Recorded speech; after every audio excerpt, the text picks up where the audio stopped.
referencing your business in everyday conversations. It can be awkward to talk about your business to others at a social event and not sound like a walking billboard. But like most things, practice makes perfect. The more you talk about your business, the more comfortable it will become. Naturally, you don't want to force anyone to listen to you, but when the conversation allows, do define what you do and who you do it for.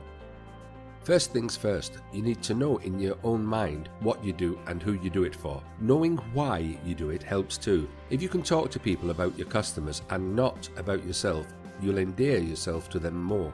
For the most part, it pays to listen more than you talk. One of the very best ways to handle these public situations is to listen more than you talk. As they say, you were given 2 ears and 1 mouth for a reason.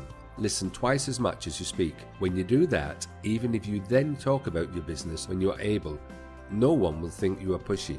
Like a good Boy Scout, be prepared and practice your elevator speech. You should be able to deliver a 30-second introduction to what you do, why you do it, and who you do it for, without sounding too practiced or salesy. It may sound counterintuitive to practice, but you want it to sound natural, and you want to be able to change the way you phrase things based on the conversation you're having.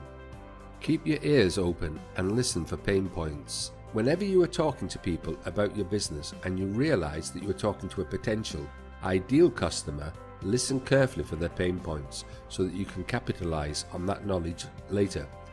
But always, always, always be yourself.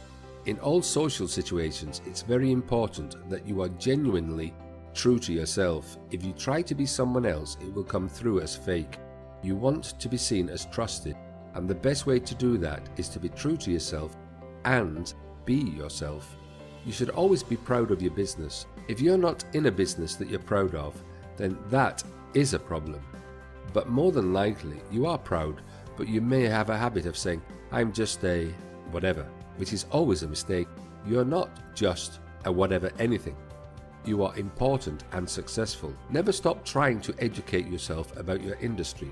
To help build your confidence when talking to people in social situations, learn all that you can about your industry. This will help you answer questions, understand the technology, and recognize an opportunity when you see it.